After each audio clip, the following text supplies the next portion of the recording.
हमको बच्चे पढ़ना है आज फिजिक्स केमिस्ट्री के बाद बायोलॉजी।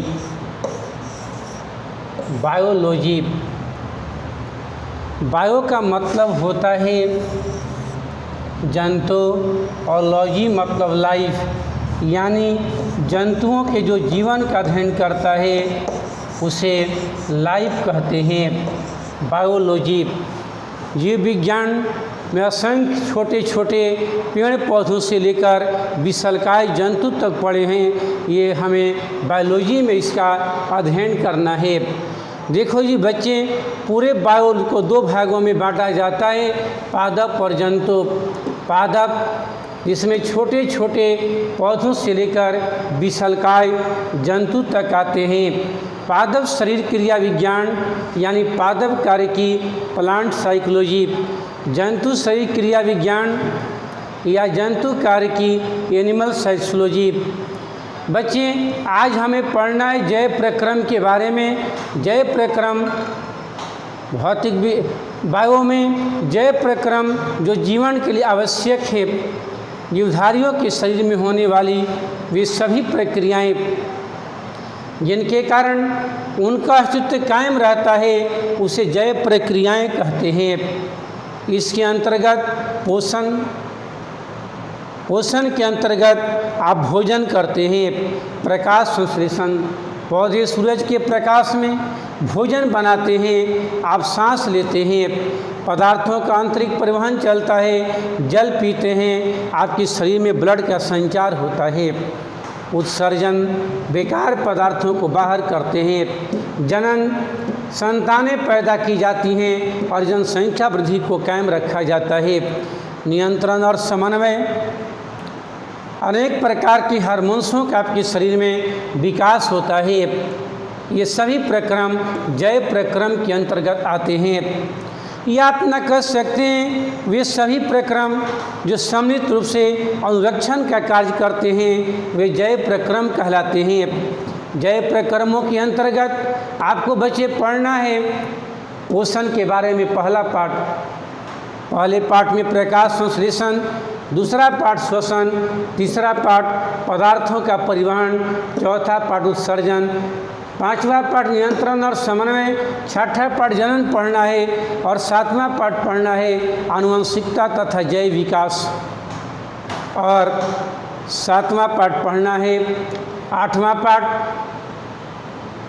हमारा वायुमंडल यानी आहार श्रृंखला के बारे में पढ़ना है। तो बच्चे, शरीर क्रिया विज्ञान क्या है? जैव विज्ञान की वह शाखा जिसके अंतर्गत जैव प्रक्रियाओं का अध्ययन करते हैं शरीर क्रिया विज्ञान कहा जाता है। ये दो प्रकार के होते हैं, पादप शरीर क्रिया विज्ञान या पादप कार्य की प्लांट साइकोलॉजी, जंतु शरीर क्रिया विज्ञान या जंतु कार्य की एनिमल साइकोलॉजी। भोजन क्या है? इन जैव प्रक्रियाओं को चालू रखने के लिए भोजन आवश्यक होता है। तो बच्चे, भोजन क्या है? भोजन जो आप करते हैं, भोजन वे पोषक पदार्थ है जिसको जीव अपने जीवन को कायम रखने के लिए जैव प्रक्रियाओं को चालू रखने के लिए ग्रहण करता है, उसे पोषण कहा जाता है। जैसे बच्चों यहाँ समझिए, जैव प्रक्रियाओं को चालू रखा जाता है भोजन के प्रमुख अवयवों में। भोजन वे पोषक पदार्थ हैं जिनको जीव कार्य करने के लिए वृद्धि और ऊतकों के टूट फूट की मरम्मत के लिए तथा विभिन्न जैव प्रक्रमों को सुचारू रूप से कायम रखने के लिए ग्रहण करता है या खाता है, उसे भोजन कहते हैं। भोजन के प्रमुख अवयवों में देखते हैं, आपकी हड्डियां टूट फूट जाती हैं, शरीर में घाव हो जाते हैं, आप बीमार पड़ जाते हैं, विटामिन की कमी होती है। भोजन ग्रहण करने के बाद आपके ऊतकों के टूट फूट की मरम्मत होती है, कोशिकाएं भर दी जाती हैं, वे भोजन कहे जाते हैं। भोजन के प्रमुख अवयव कौन कौन हैं? तो बच्चे, कार्बोहाइड्रेट के अंतर्गत आप रोटी चावल खाते हैं, प्रोटीन के अंतर्गत आप दाल का सेवन करते हैं, वसा के अंतर्गत मक्खन, घी, डालडा, खनिज लवण के अंतर्गत हरी भरी सब्जियां, विटामिन्स। जब इससे भी काम नहीं चलता तो विटामिन्स का सेवन करते हैं, डॉक्टर के पास जाते हैं, विटामिन्स की दवाएं लेते हैं। और सभी के पाचन के लिए बच्चे जल आवश्यक होता है। जल के बिना भोजन आवश्यक। जल के बिना आप भोजन नहीं कर सकते। कार्बोहाइड्रेट, प्रोटीन, वसा, खनिज लवण, विटामिन और जल भोजन के प्रमुख अवयव हैं। पोषण क्या है? पोषण वह जो प्रक्रम या प्रक्रिया है जिसके द्वारा जीव भोजन तथा ऊर्जा के रूप में ऊर्जादायक तथा शरीर निर्माता पदार्थों को प्राप्त करता है। पोषण दो प्रकार के होते हैं, स्वपोषण, ऑटोट्रॉफिक न्यूट्रिशन। स्वपोषण की क्रिया केवल हरे पौधे कर सकते हैं। वे सूरज के प्रकाश में भोजन बनाते हैं और जो भोजन बच जाता है सारे जीवधारियों को वितरित कर देते हैं, जैसा कि मैं आपको अभी दिखला रहा हूँ। चित्र में देखिए स्वपोषण। स्वपोषण क्या है? देखो जी बच्चे, आपको बायो में पढ़ना है। सूरज के प्रकाश में पौधे भोजन का निर्माण करते हैं। देख लीजिए पौधे भोजन का निर्माण कैसे करते हैं। देखो जी, सूरज के प्रकाश में पौधे भोजन का निर्माण करते हैं।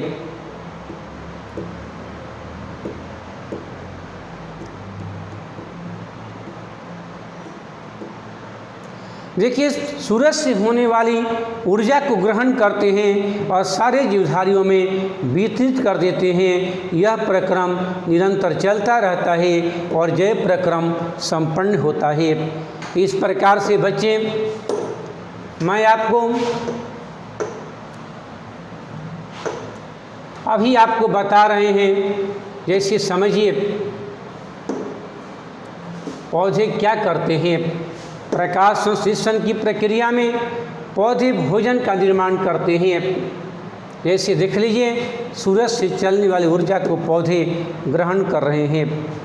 ग्रहण करने के बाद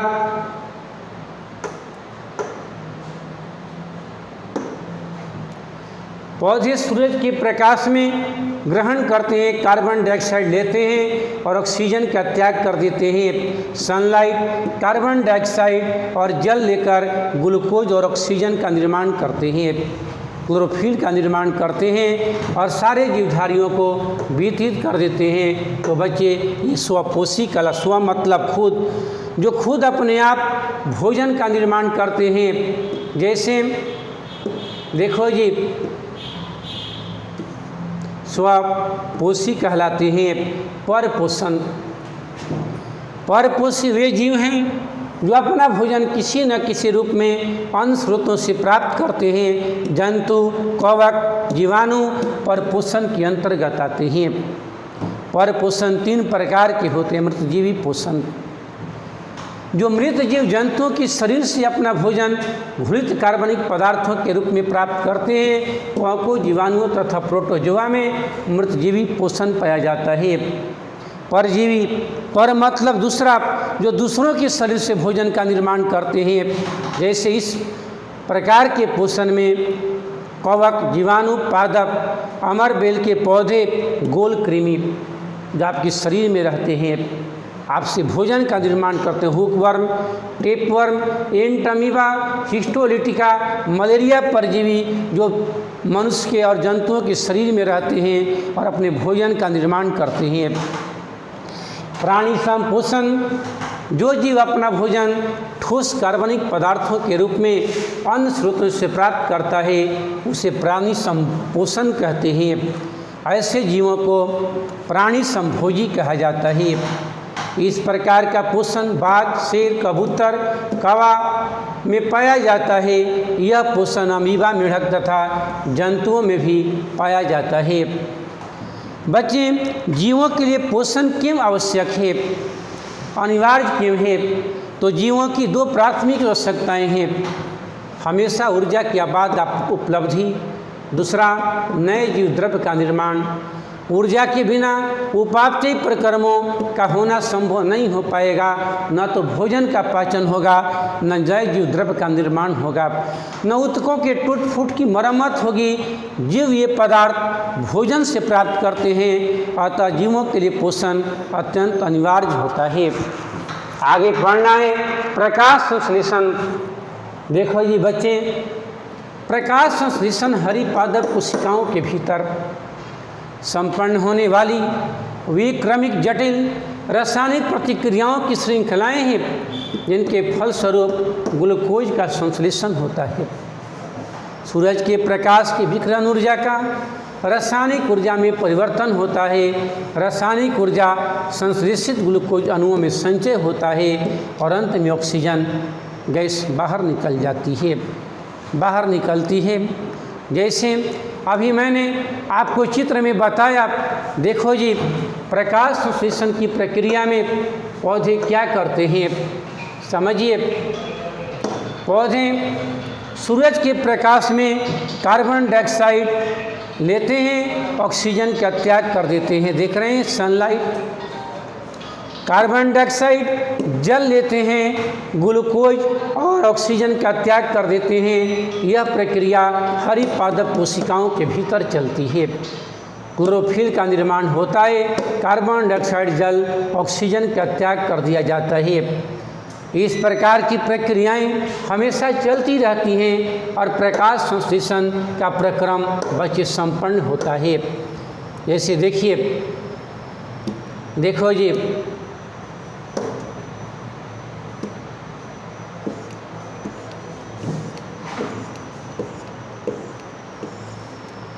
प्रकाश संश्लेषण को सरल समीकरण से व्यक्त करें तो कार्बन डाइऑक्साइड जल, ग्लूकोज, ऑक्सीजन और जल का त्याग कर देते हैं। यह प्रक्रिया हमेशा चलती रहती है। तो बच्चे, प्रकाश संश्लेषण के लिए 25 सामग्रियाँ क्या क्या हैं? तो ये देखिए, कार्बन डाइऑक्साइड, जल, सूरज का प्रकाश और क्लोरोफिल प्रकाश संश्लेषण के लिए ये 25 सामग्रियाँ हैं। देखिए, समझिए बच्चे, प्रयोग द्वारा दर्शावें कि प्रकाश संश्लेषण के लिए क्लोरोफिल आवश्यक होता है। कुंदन तनी पानी लई हम।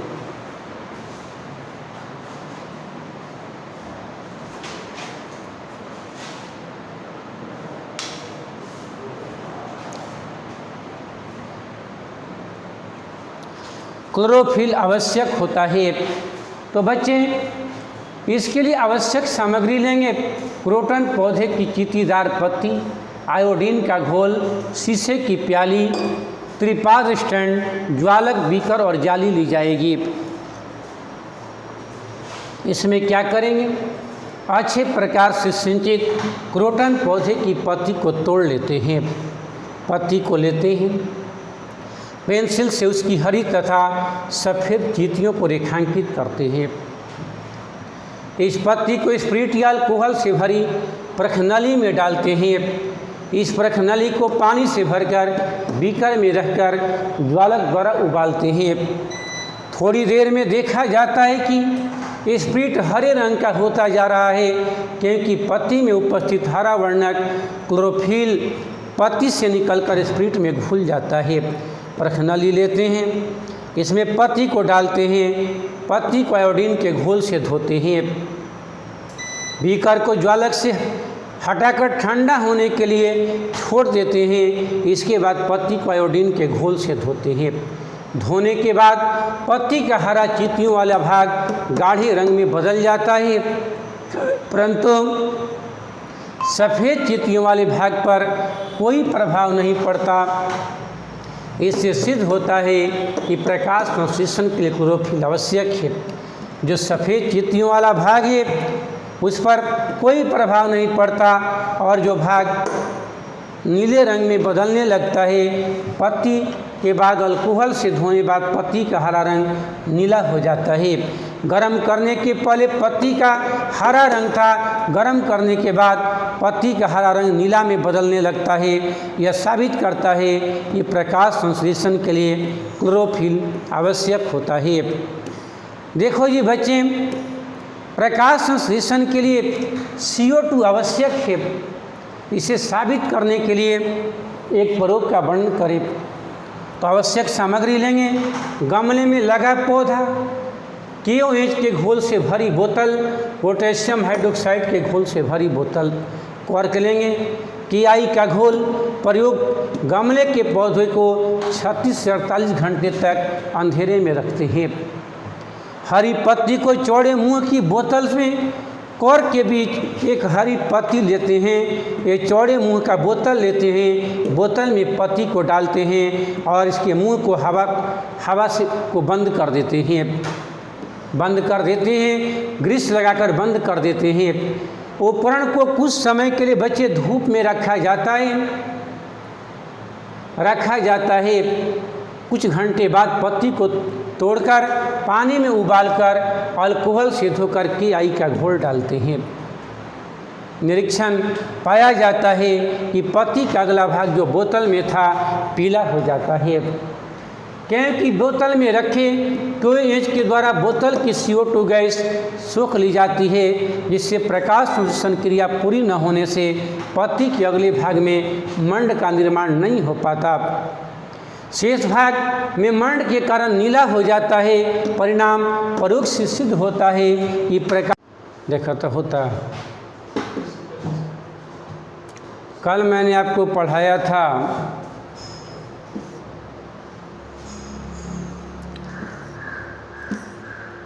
प्रकाश संश्लेषण के लिए CO2 गैस आवश्यक होती है। आज पढ़ना है अमीबा का भोजन क्या है। अमीबा का भोजन शैवाल के छोटे छोटे टुकड़े। शैवाल आप देखे हैं, जैसे आप देखते हैं जहाँ चापाकल प्लास्टर होता है वहाँ एक पौधा उगाता है काई, उसमें शैवाल पाया जाता है। बैक्टीरिया, डायटम एवं अन्य छोटे कोशीय जीव तथा मृत कार्बनिक पदार्थ के छोटे छोटे टुकड़े होते हैं। अमीबा में पोषण अंतर्ग्रहण, पाचन तथा बहिष्करण प्रक्रियाओं द्वारा पूर्ण होता है।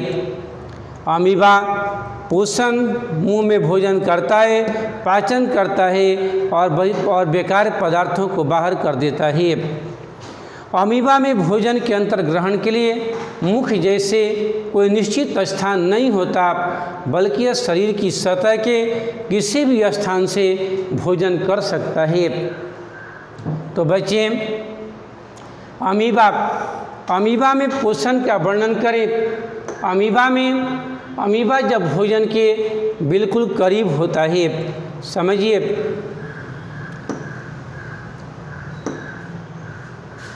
अमीबा जब भोजन के बिल्कुल करीब होता है, यहाँ देखिए अमीबा का पिक्चर है।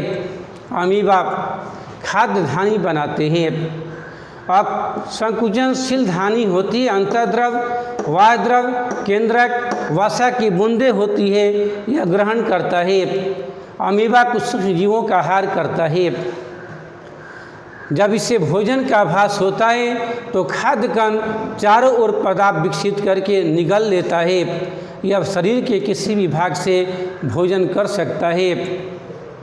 खाद्य पदार्थ खाद्य धानी में, इसके खाद्य धानी में फंस जाते हैं, इस खाद्य धानी में फंस जाते हैं। खाद्य धानी में पाचक रस स्रावित होते हैं, ये खाद्य पदार्थ पर क्रिया करके उन्हें सरल पदार्थों में बदल देते हैं। पचा हुआ खाद्य पदार्थ धीरे धीरे अवशोषित हो जाता है। अवशोषित पदार्थ अमीबा की वृद्धि, रख रखाव एवं गुणन में उपयोग किए जाते हैं। बिना पचा अवशिष्ट पदार्थ खाद्य धानी से बाहर निकल जाता है। इस प्रकार से अमीबा भोजन करता है। अभी आपने देखा वसा की बूंदें असंकुचनशील धानी होती है। देखो ये बच्चे, अमीबा खाद्य कण प्रवेश करते हैं। कुटपाद अमीबा जिससे भोजन करता है वह कुटपाद होता है। सी में खाद्य रिक्तिका, खाद्य कण छोटे छोटे भागों में तोड़ दिए जाते हैं और बेकार पदार्थ इससे होते हुए बाहर कर दिए जाते हैं। इस प्रकार से अमीबा में पोषण का वर्णन करना है। देखो जी,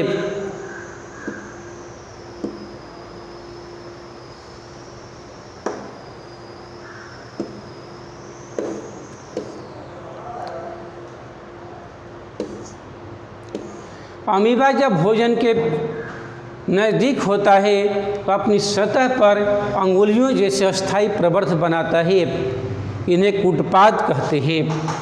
कुटपाद भोजन को घेरकर एक खाद्यधानी बनाते हैं और स्वयं गायब हो जाते हैं। कोशिका द्रव में उपस्थित पाचक एंजाइम रिक्तिका या खाद्यधानी में प्रवेश करते हैं, भोजन को पचाते हैं। खाद्यधानी कोशिका में भ्रमण करती है। पचे हुए भोजन के कण विस्तृत होकर कोशिका द्रव में मिलते रहते हैं। रिक्तिका घूमते घूमते कोशिका की सतह से चिपक कर फट जाती है तथा पचा भोजन बाहर निकल जाता है। इस प्रकार से अमीबा भोजन करता है। देखो ये बच्चे, अमीबा का भोजन कई भागों में चलता है। खाद्यधानी बनाते हैं, इसमें रिक्तिका पाए जाते हैं, कुटपाद कहते हैं।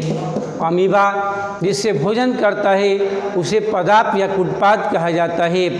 और ये रिक्तिका में प्रवेश करते हैं, खाद्य कण बाहर निकल जाते हैं। इस प्रकार से अमीबा भोजन करता है। देखो जी, एक कुंदन पानी देता।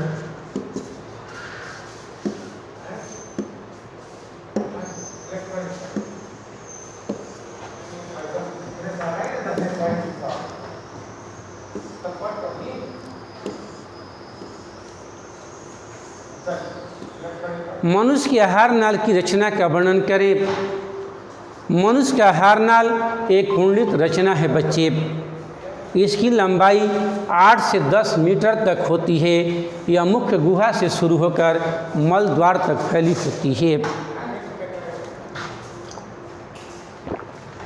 मल द्वार तक फैली होती है। जैसे आप देख रहे हैं चित्र में, देखो ये मुख्य गुहा से शुरू होकर मल द्वार तक फैली रहती है, जो 8 से 10 मीटर लंबी रचना है। आहार नाल के मुख्य भागों में आपका पहला भाग है मुख्य गुहा। आहार नाल का सबसे अगला भाग है। इसमें 4 प्रकार के दांत पाए जाते हैं।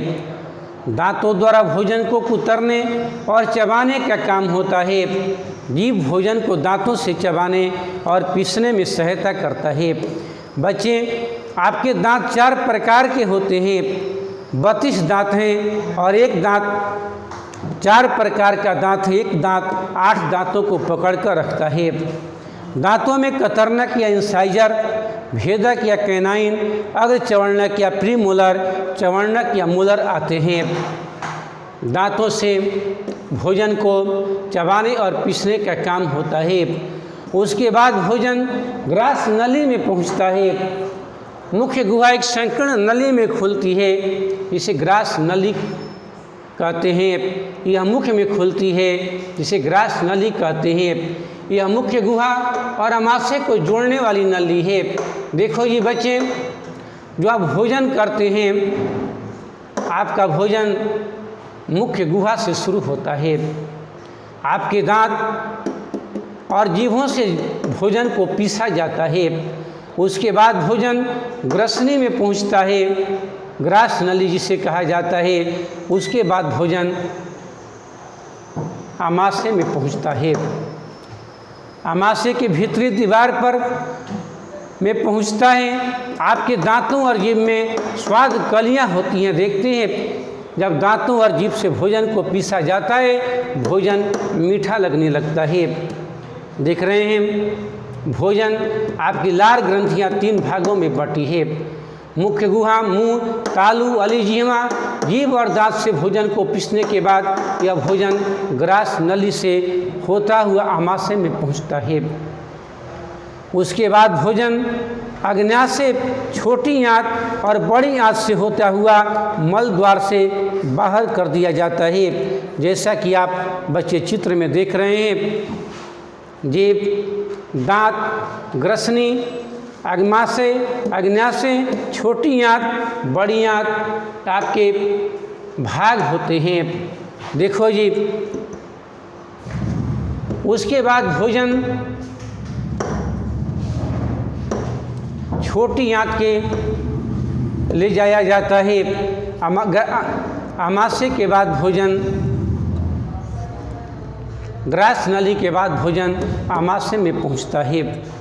ग्रास नली एक चौड़ी थैली में खुलती है, जिसे आमाशय कहते हैं। आमाशय का पिछला सिरा लंबी और कुंडलित नली में खुलता है, जिसे आंत कहते हैं। आंत दो भागों में बांटा है, छोटी आंत और बड़ी आंत। छोटी आंत आहार नाल का सबसे लंबा भाग है। यह 6 मीटर बच्चे लंबी, 2.5 सेम चौड़ी होती है। यह पूरे शरीर में कुंडली की तरह फैली होती है। देखो ये बच्चे, छोटी आंत का सिरा जो आमाशय से जुड़ा होता है ग्रहणी कहलाता है। ग्रहणी में बीचों बीच एक छिद्र के द्वारा नालिका खुलती है। हेलो, हाँ अच्छा रुको, थोड़ा कुछ देर में बात कर रहे थे।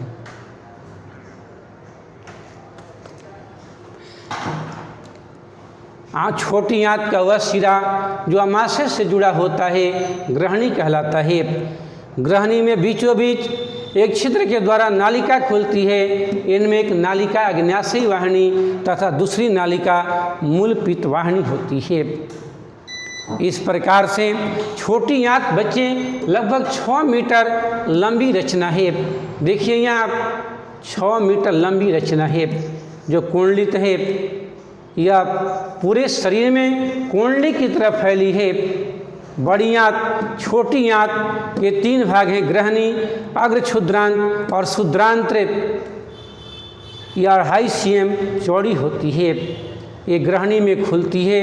जैसा कि बच्चे आप देख रहे हैं, छोटी आंत एक रचना है।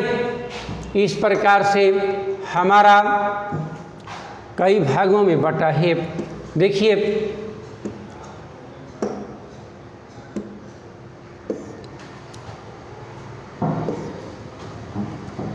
देखो ये बच्चे, इसके बाद भोजन बड़ी आंत में पहुंचता है। बड़ी आंत 1.5 मीटर लंबी तथा छोटी आंत से चौड़ी है। छोटी आंत के निचले भाग को इलियम कहते हैं। इलियम बड़ी आंत में खुलता है। बड़ी आंत मलाशय से जुड़ा होता है। बड़ी आंत के अग्र भाग को सीकम कहते हैं। सीकम के निचले भाग से 8.5 सीएम लंबी अंधनली निकलती है, जिसे कृमि रूप परिशेषिका कहते हैं। यह एक अवशेषांग है। यहाँ ये बच्चे, अब हम उसके बारे में समझिए। बड़ी आंत 1.5 मीटर लंबी नली होती है। यह इलियम से जुड़ी होती है। यहाँ देखिए, बड़ी आंत, यकृत बड़ी आंत जो है बच्चे, यहाँ देखिए आपकी बड़ी आंत है। 1.5 मीटर लंबी रचना है। यह इलियम में खुलता है। इलियम जो है, इलियम, इसमें एक परिशिष्ट अंग अवशेषांग पाया जाता है जो अपेंडिक्स कहा जाता है। अपेंडिक्स जब ज़्यादा पुराना हो जाता है, फट जाता है, वैसे समय में मनुष्य की जान जा सकती है। कृमि रूप परिशेषिका अपेंडिक्स कहा जाता है। इस प्रकार बच्चे, उसके बाद भोजन यकृत में जाता है। यकृत, लीवर, अगला भाग आपका लीवर होता है। देखिए,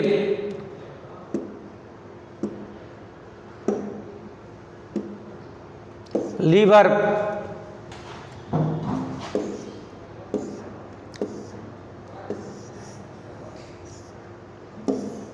लीवर बच्चे, यह शरीर की सबसे बड़ी ग्रंथि है। इसका वजन 1.5 किलो होता है। उदर के ऊपरी भाग में दाहिनी तरफ अवस्थित होता है। यकृत शरीर का सबसे बड़ा निर्विषीकरण होता है। यह बेकार विषैले पदार्थों को बाहर करता है या कोशिकाओं से पित्त का स्राव करता है। पित्त भोजन के वसा को विखंडीकृत और पैसिकृत कर देता है। आप जो भोजन खाते हैं, घी, डालडा, मक्खन, वसा, उसको छोटे छोटे भागों में तोड़ देता है। यह भोजन को पचाने में सहायता करता है। मनुष्य में प्रतिदिन 600 से 1200 ml पित्त का स्राव होता है। यह गाढ़े हरे रंग का क्षारीय द्रव है जिसका pH 8.9 होता है। pH क्या है, केमिस्ट्री के दूसरे पार्ट में पढ़ाएंगे। आपके शरीर से 600 से 1200 ml बचे पित्त का स्राव 24 घंटे में होता है। देखिए यकृत के बारे में समझिए। यकृत यहाँ देखिए, पित्ताशय यह पित्त रसों का स्राव करता है। आमाशय यह क्या करता है, यकृत यह पित्त रसों का स्राव करता है। बच्चे देख रहे हैं, करता है। 600 से 1200 ml पित्त रस निकालता है जो भोजन के घी, डालडा, मक्खन, वसा को छोटे छोटे भागों में तोड़ देता है। यकृत पित्ताशय मूल पित्त वाहिनी यहाँ होती है। उसके बाद भोजन मल द्वार मलाशय से होते हुए शरीर से बाहर आ जाता है। इस प्रकार बच्चे आपके आहार नाल के जो भाग हुए उसको एक बार पुनः समझ लीजिए। उसके बाद भोजन आपका अगला भाग है अग्न्याशय, पैंक्रियाज। इसमें अगर कहीं दिक्कत आती है मनुष्य को शुगर रोग हो जाता है। मनुष्य के शरीर की दूसरी बड़ी ग्रंथि है, 12 से 15 सेम लंबी होती है। आमाशय के ठीक बीचों ग्रहणी को घेरे पीले द्रव की ग्रंथि में स्थित होती है। मनुष्य में प्रतिदिन 1500 ml अग्न्याशयी रस का स्राव होता है जो भोजन को पचाने में सहायता करता है। समझिए, देखो ये बच्चे, अग्न्याशय, पैंक्रियाज अगर इसमें कहीं गड़बड़ी होती है तो मनुष्य को शुगर रोग होता है। अंध अग्न्याशय, यही आपका अग्न्याशय है। यह 1500 ml रसों का स्राव करता है जो भोजन को पचाने में मदद करता है। तो मनुष्य के शरीर के आहार नाल के जो भाग हुए, मुख्य गुहा, ग्रास नली, आमाशय, बड़ी आंत, छोटी आंत और अग्न्याशय, इस प्रकार से आपके ये शरीर के भाग हुए। तो बच्चे आज जितनी पढ़ाई रहने देते हैं,